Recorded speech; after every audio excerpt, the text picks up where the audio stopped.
9h50, nós voltamos com o TV Mar News e a gente vai trazendo informações para vocês a respeito de denúncias e cobranças também. É que os deputados da Assembleia Legislativa estão pedindo contingenciamento por parte do governo do estado nesse momento de pandemia. A gente vai conversar ao vivo agora com o deputado Davi Maia, via Skype, que vai trazendo informações para a gente a respeito da sessão, inclusive, que aconteceu, em que vocês pediram para que o governo pudesse, então, fazer esses cortes. Bom dia para você, Davi, tudo bem? Bom dia a todos que estão nos assistindo através da TV Mar. É sempre um prazer falar com vocês. E como você bem dito, na última semana fizemos aqui na Assembleia um pedido tratando basicamente do decreto de contingenciamento que foi publicado pelo governador, que seria muito importante na sua essência, mas ele foi muito ruim na sua forma. Eu vou tentar explicar para que as pessoas em casa consigam entender. Tivemos primeiro, ele diz que vai cortar em 25% linearmente todos os contratos. Isso é um risco, porque muitos serviços que são necessários, inclusive para a gente sair desta crise, vão ser afetados. Posso lhe exemplificar um, que é basicamente o contrato de auxílio ao pequeno agricultor familiar, de assistência técnica ao pequeno agricultor familiar, aquele cidadão que está lá na ponta plantando inhame, macaxeira, feijão, que vai vender aqui para a população das cidades e vai inclusive ajudar no abastecimento e rodar a nossa economia. Agora posso lhe dizer outro exemplo, o governo diz que não vai mais contratar aluguel de carro. Lógico, isso é óbvio. Quem no momento deste de pandemia vai estar alugando carro? O que nós queremos é que ele corte os aluguéis dos carros existentes. Nós fizemos um cálculo, aqui um estudo pelo meu gabinete da Assembleia, e chegamos a uma cifra de 2,5 milhões de reais que dá para economizar por mês só com corte de aluguel de carro que não estão sendo utilizados. Isso considerando que é necessário continuar, manter os aluguéis de carros para a segurança pública e para a saúde pública. As outras áreas, nós teríamos 2,5 milhões de corte. Então, o governo corta linearmente em umas áreas, não corta em outras, e fica aí a necessidade de uma economia geral para que todos os esforços sejam gastos, literalmente, na pandemia, no enfrentamento da pandemia ou na retomada econômica do nosso Estado. Incluem aí, ao contrário disso, na contramão disso, o governo vai e gasta 15,5 milhões com comunicação. Pois é, a gente percebeu, inclusive, nós conversamos ontem, Davi, ao vivo com o secretário de Saúde a respeito dessa situação, a gente teve aqui um probleminha, mas o Davi continua me ouvindo? Que eu posso continuar com a pergunta? Pronto. Davi, a gente ouviu ontem o secretário Alexandre Aires a respeito exatamente dessa questão dos respiradores. Há uma discrepância muito grande entre os gastos que estão sendo feitos com a saúde, com a compra dos respiradores, que é a necessidade emergencial, né, dessa situação que a gente está vivendo. E a questão é uma discrepância muito grande em relação a isso com os gastos com comunicação. Eu queria que vocês pudessem falar a respeito disso, se há alguma investigação, como é que está essa situação? Sim, nós estamos debruçados nesse momento, nesse exato momento, para entender até como está sendo gasto esse recurso de comunicação. Como é que isso está sendo para atender a população ou para atender o que eu chamo aqui de jagunços digitais, que são alguns sites de pouca relevância ou de procedência duvidosa, vamos dizer assim, que só servem para fazer política. Esse site não serve para informar a população, até porque as pessoas nem o conhecem. O que nós queremos é saber como está sendo gasto e comparar isso com os gastos de saúde. Você bem disse do gráfico que a Secretaria de Comunicação publicou, e lá tinha dizendo que o Estado tinha gasto R$ 298 mil com respiradores. depois de uma denúncia que nós fizemos aqui na Assembleia, que o deputado JHC fez também no Congresso Federal e nas suas redes sociais, o Estado vai lá e muda, diz, olha, não era respiradores, eram aspiradores. E o pior, ele vai lá e tira da parte do gráfico e esconde em outro número. Mas só para vocês terem noção, o governo já gastou mais com comunicação do que com equipamento de proteção individual de quem está trabalhando na Covid-19. O governo já gastou mais com comunicação do que com equipamento médico hospitalar. O governo já gastou mais com comunicação do que com outros insumos necessários para enfrentar a pandemia. É lógico que a comunicação é importante, falar com as pessoas é importante, mas os veículos de comunicação já estão fazendo isso, como vocês mesmos aqui na TV Mar. Vocês já estão fazendo isso primeiro, pela premissa de informação, de informar histórias reais, informar a realidade, o que é a pandemia, da necessidade das pessoas ficarem em casa. E segundo, vocês estão fazendo também por uma função social da imprensa. Então, não precisaria, no nosso entendimento, esse volume de recursos ser destinado a esta pasta, enquanto em outras áreas nós estamos precisando. Hoje, Paulana, é o dia do enfermeiro, dia 12 de maio, essa classe de heróis, essa classe tão importante. Inclusive, hoje faleceu uma técnica de enfermagem que estava na linha de frente. E já tem 300 enfermeiros ou 300 pessoas da classe da enfermagem afastado porque contraíram o Covid na luta, na batalha. Por que o governo não utiliza isso para contratar mais enfermeiros, mais técnicos, mais auxiliares de enfermagem? Por que o governo não utiliza isso para contratar médicos? A gente já está com um problema sério de médicos. Alguns hospitais já estão com 2/3 só da capacidade, da necessidade real de médicos. Na contramão, como eu falei, ao contrário do que tudo indica, o governo prefere gastar com propaganda num período em que as pessoas estão adoecendo, morrendo, que o Estado e outras passando necessidade porque estão com o seu trabalho, sem poder trabalhar, com o seu comércio fechado, o autônomo não pode sair de casa. E aí eu acho que a balança do governo, a gerência do governador especialmente, está sendo posta em xeque.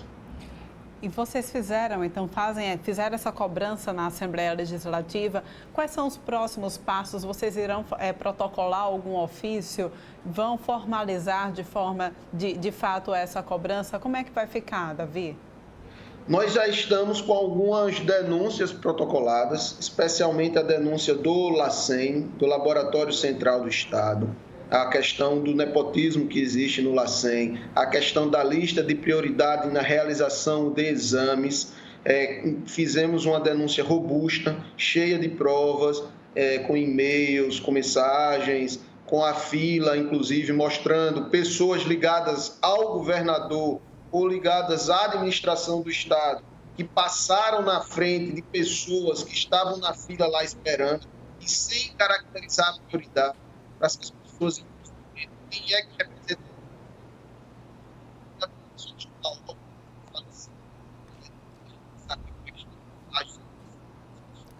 pessoa em estado grave, está internada em estado grave, é prioridade. E as pessoas que fazem a parte da saúde, médicos, enfermeiros, técnicos,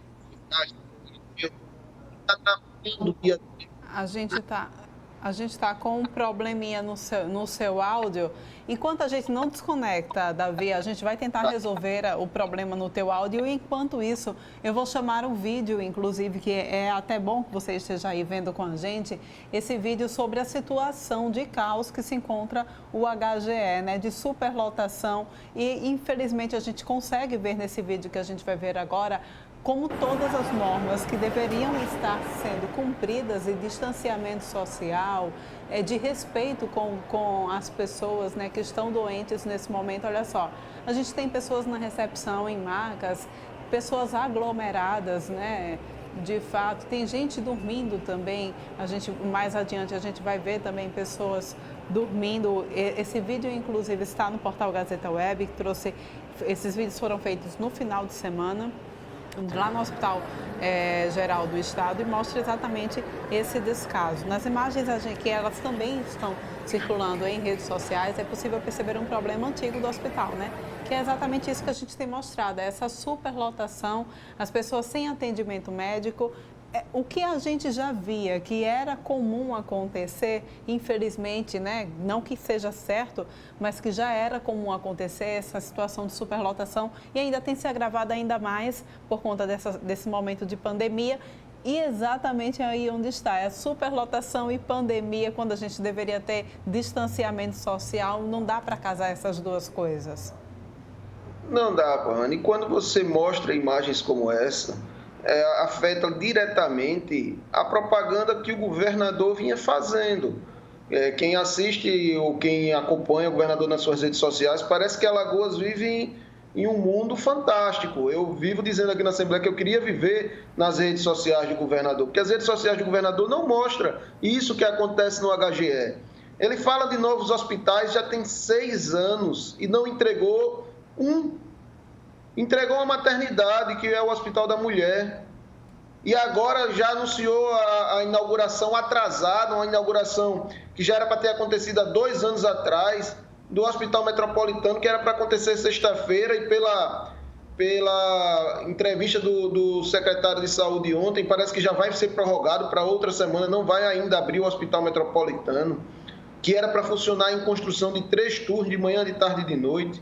Então, são situações como essa que vocês estão mostrando agora, que choca o alagoano, que choca o maceioense, por mais que as pessoas deveriam... as pessoas já acompanham isso há muitos e muitos anos, mas continuam chocando, são situações tristes, realidades tristes, no momento que a gente precisa enfrentar com coragem, enfrentar com veemência essa pandemia. Nós perdemos o capitão desse navio chamado Alagoas. O governador se escondeu. Antes disso, todo mundo viu o governador fazendo live todos os dias estava dando entrevista na imprensa, estava se achando um verdadeiro popstar, estava querendo competir com músicos sertanejos.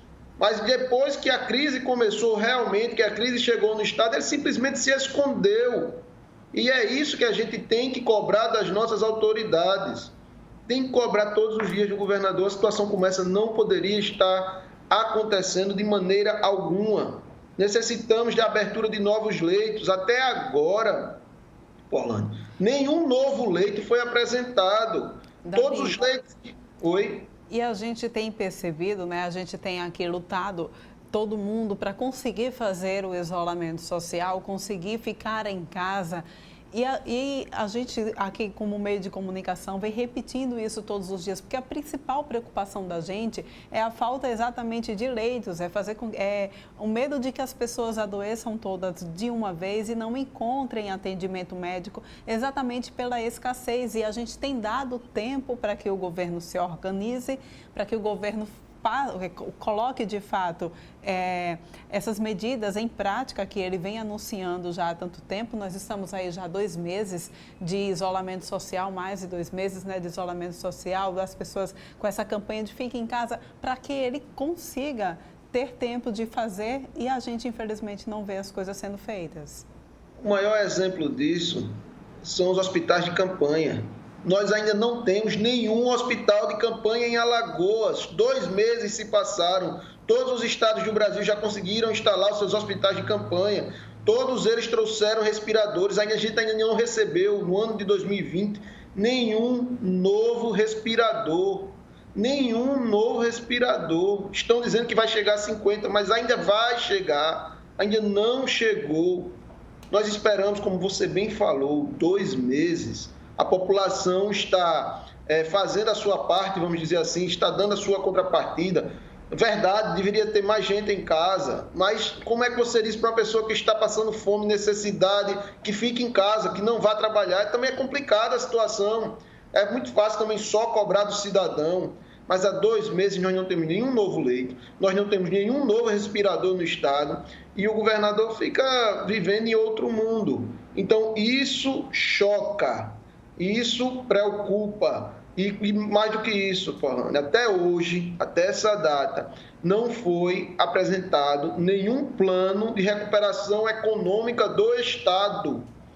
As pessoas não sabem como a gente vai voltar, como nossa economia vai voltar depois que a pandemia acabar. Eu não estou dizendo para reabrir, não, que fique bem claro. Eu estou dizendo qual é o planejamento para quando a gente for reabrir.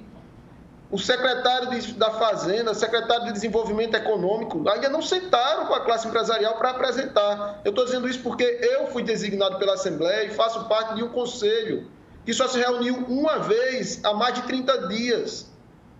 Nós não temos um planejamento, nós não temos um plano, especialmente a nossa economia, que 30% dela é baseada no setor de turismo, 25% no setor de turismo, bares, restaurantes, hotéis, que foram os mais afetados e que serão os últimos a voltar. A Desenvolve, que devia ser o banco de fomento desses autônomos, do microempresário, do pequeno empresário, a Desenvolve vai disponibilizar a quantia irrisória para o volume de apenas 15 milhões para o estado todo. Nós não temos um plano, mas na semana que vem a Assembleia Legislativa de Alagoas irá sim apresentar já algumas medidas para sair na frente deste processo, porque a gente não aguenta mais esperar a lerdeza ou a inércia do governo do Estado. Então, a partir da semana que vem, eu já quero aqui dizer a vocês de primeira mão, nós vamos apresentar uma série de leis aqui na Assembleia que mostram como a Assembleia vai dar a sua contribuição para ajudar o pequeno empresário, o microempresário, para ajudar os negócios de impacto social e ambiental, para começar a destravar, tirar o peso das costas dessas pessoas, para começar a destravar, distensionar e que essas pessoas consigam, vamos dizer assim, voltar depois que a pandemia acabar. Um dado importante também que vai ser apresentado: nós já entramos com esse projeto de lei para que quem chegue, infelizmente, a óbito, na luta, na batalha pela vida, as pessoas que trabalham no setor de saúde, no setor de segurança, nos serviços essenciais que são tão necessários à população agora, que elas tenham garantido pelo Estado uma bolsa, uma pensão para a sua família, para que ela receba o valor, no mínimo o valor que ela recebe hoje. Porque muitas dessas pessoas estão trabalhando como contratados e nem INSS estão pagando, especialmente, de novo, a classe da enfermagem. Então, nós também apresentamos esse PL, esperamos que na próxima semana ele já comece a andar, porque a Assembleia não vai mais esperar, pelo menos este deputado aqui, não vai mais esperar a inércia do senhor governador Renan Calheiros. Nós iremos fazer a nossa parte. Infelizmente, esperamos que alguém abra os olhos do governador, porque ele não sabe qual é a realidade do cidadão alagoano neste momento. Ok, Davi, eu agradeço muito a tua participação aqui no TV Mar News mais uma vez. Os desdobramentos de tudo isso a gente vai, então, acompanhando, vamos conversando e você sempre trazendo aqui essas informações pertinentes para a gente, tá bom? Obrigada. Estamos à disposição da TV Mar sempre. Muito obrigada, gente. Olha só, além desse problema com a pandemia, o país inteiro, na realidade, sofre também com a questão do controle da doença sarampo. Pois é, a gente tem informações que já são 2.805 casos confirmados de sarampo em todo o nosso país. E aí a gente vai saber como é que está a situação aqui em Alagoas, ao vivo agora com Mara Almeida.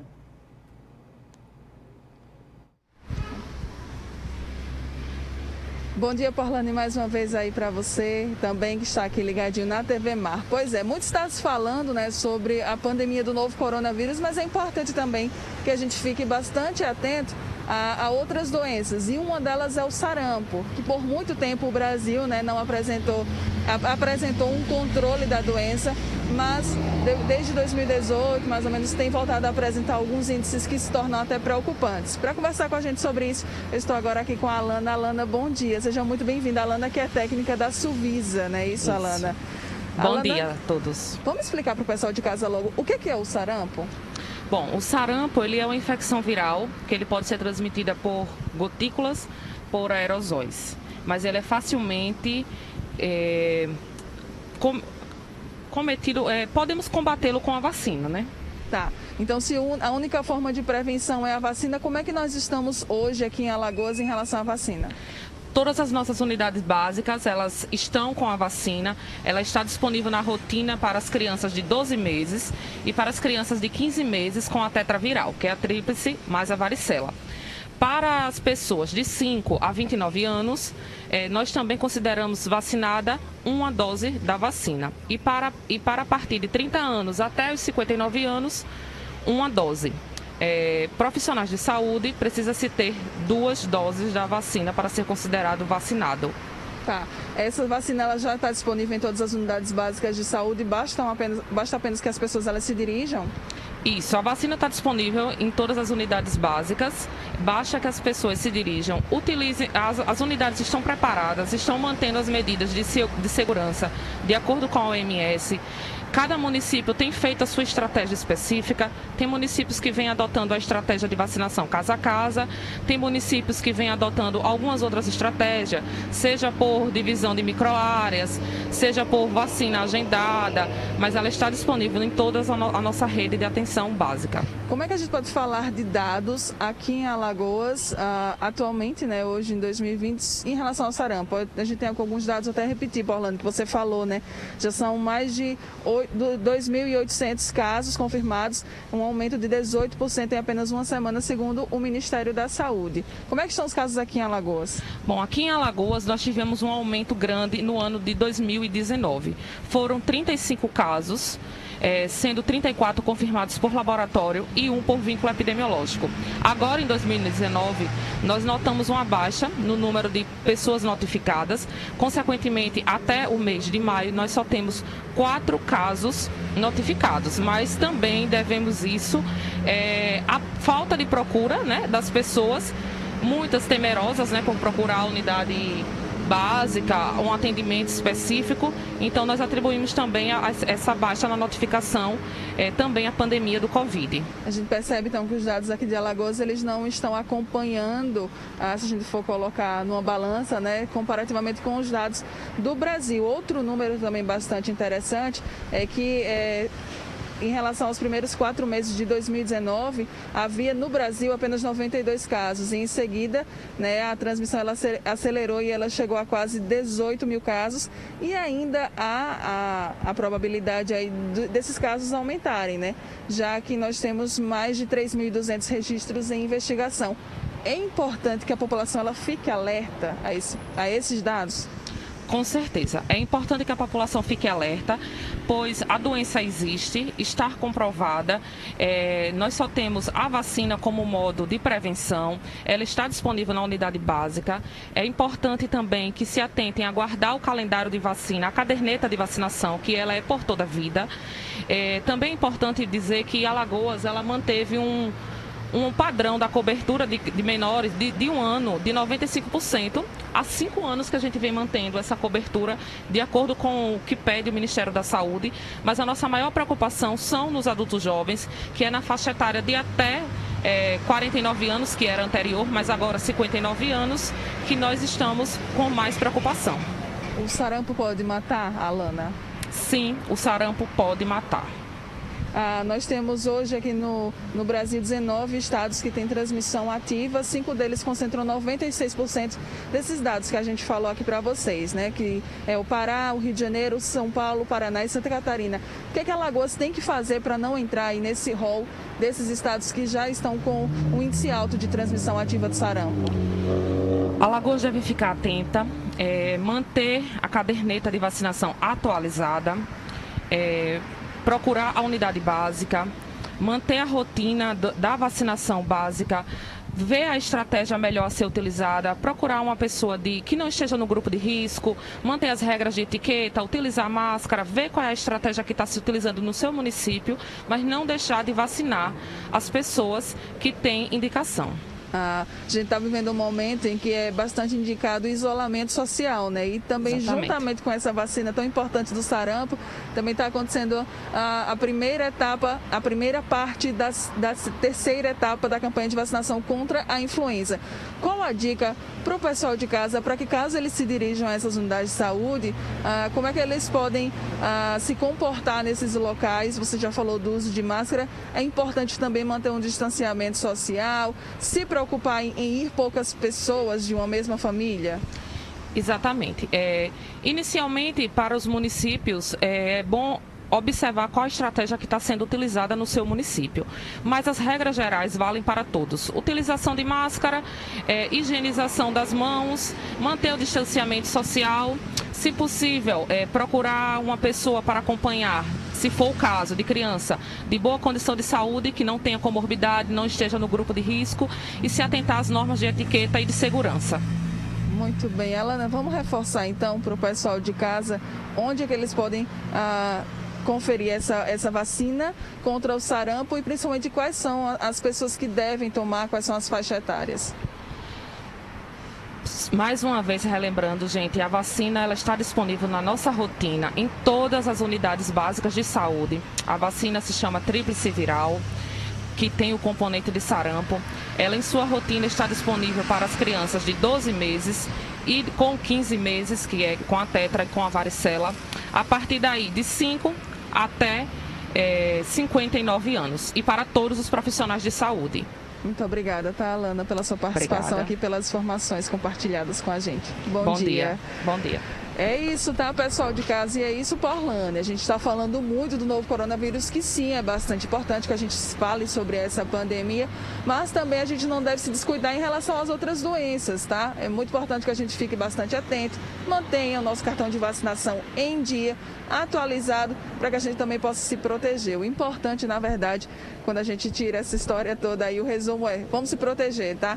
Então, verifica aí o teu cartão de vacina. Se você está precisando se vacinar contra o sarampo, corre então para a unidade de saúde mais básica, se proteja, tá? Use máscara, mantenha o distanciamento social. Se possível, vá sozinho, deixe o pessoal no carro aí da família. Se for uma criança, né, precisa, é claro, ter um acompanhante.